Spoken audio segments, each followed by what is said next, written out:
9 people have been confirmed as missing and more than 2,400 people are injured. More than 1 million people in 4 counties have been affected. Nearly 230,000 have been relocated to safer areas. The government has launched its highest level emergency response and allocated 600 million yuan to Yunnan Province as an emergency relief fund. 100 rescuers from the Chinese International Search and Rescue Team have entered the hardest hit villages. Some 10,000 troops are joining forces with local rescuers in Ludian, Chaojia, and Huizhi counties. So far, the central government has sent over 33,000 tents, 10,000 quilts, and 60,000 coats. Relief materials from cities including Beijing, Zhengzhou, and Chengdu are expected to arrive sometime today. Rescuers are risking their lives to open roads and restore communications. As of Tuesday at noon, nearly 76% of the electricity supply had resumed at 10 townships cut off by the quake. In Langtaoshan Township of Ludian County, the epicenter, it was 75%. The 3 35-kilovolt transformer substations are back online. So are communications in Chaojia County and Huizhi County. In Ludian County, 85% of the mobile communications base stations are providing normal service. Due to safety concerns, Yunnan Provincial Transport Authorities have ordered all passenger buses in the countryside to stop operation. Let's go live now to our very own Wu Lei, who's at the epicenter of the earthquake in Langtaoshan Township in Ludian County. Hello, Wu Lei. It's now day 4 since the earthquake hit. Can you tell us how the search and rescue operations in Langtaoshan are going?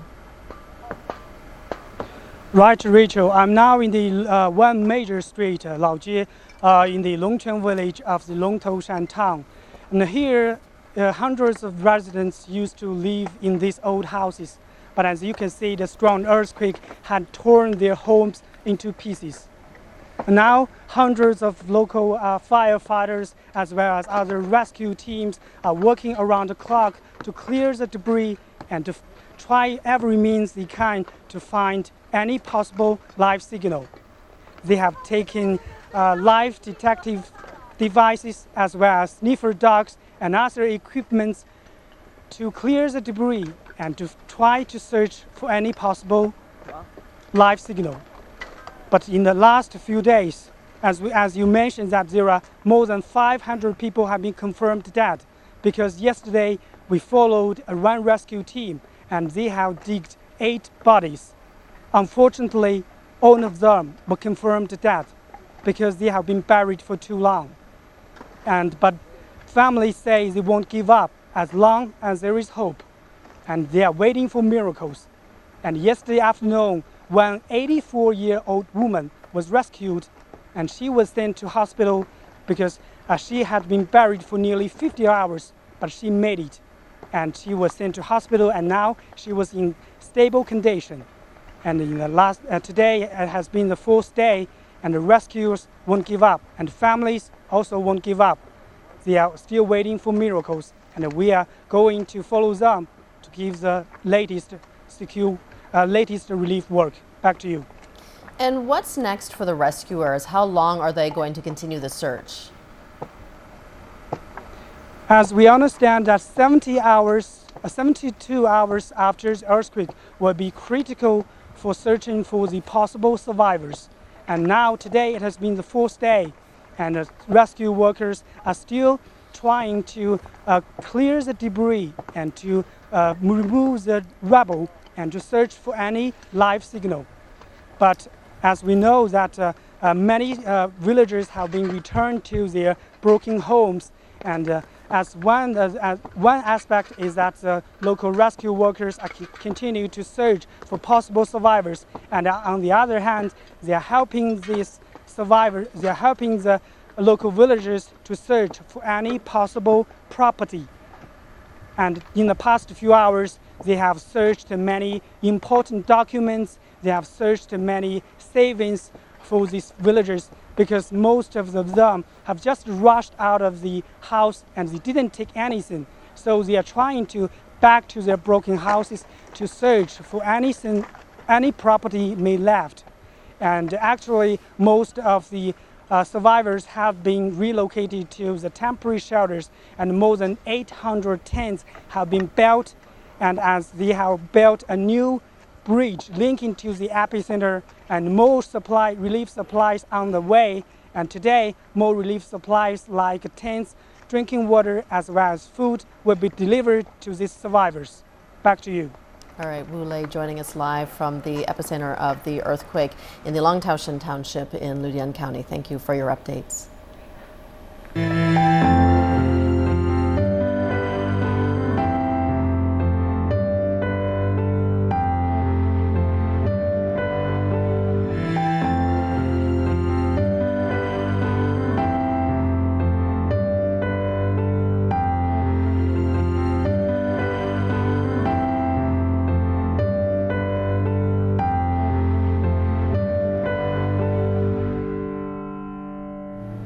The Army police are working to defuse threats of barrier lakes forming on the Yunnan River. Bombs were detonated to open up channels to prevent water from accumulating in closed spots.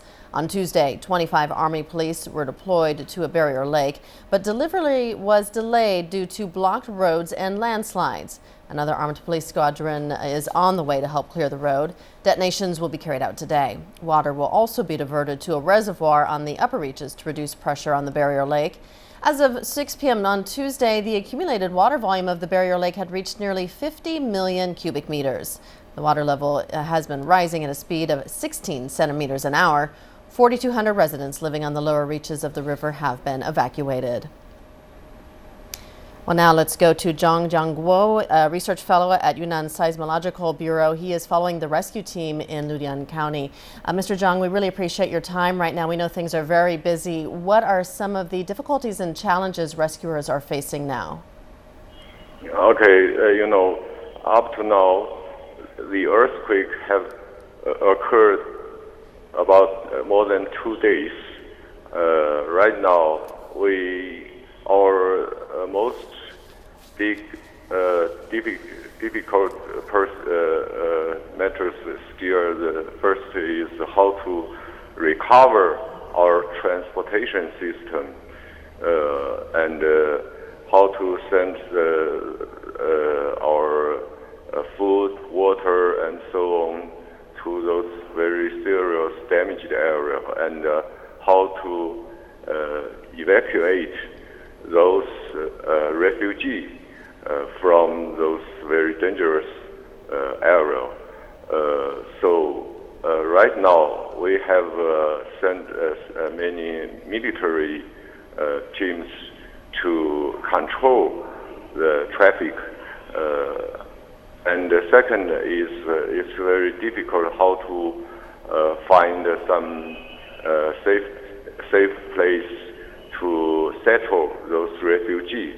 Here is a very typical mountain area and very steep slope area in those valley areas. So to find a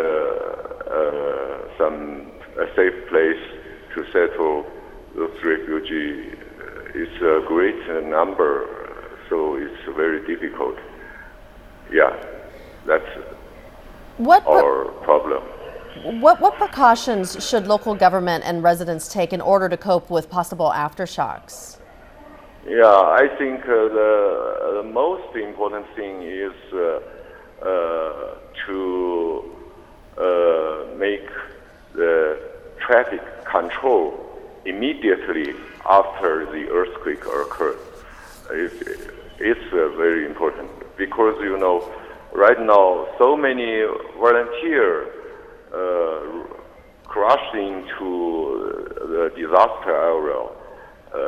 It make our traffic crowd traffic more and more difficult. So the traffic control is the most important after the earthquake occurred, I think. All right, Mr. Zhang Jiangguo, a research fellow at the Yunnan Seismological Bureau, thank you very much for joining us today. We will bring you more on the search and rescue mission in Yunnan, so make sure to stay with CCTV News for more on this. We are watching NewsHour on CCTV News, still to come on the program.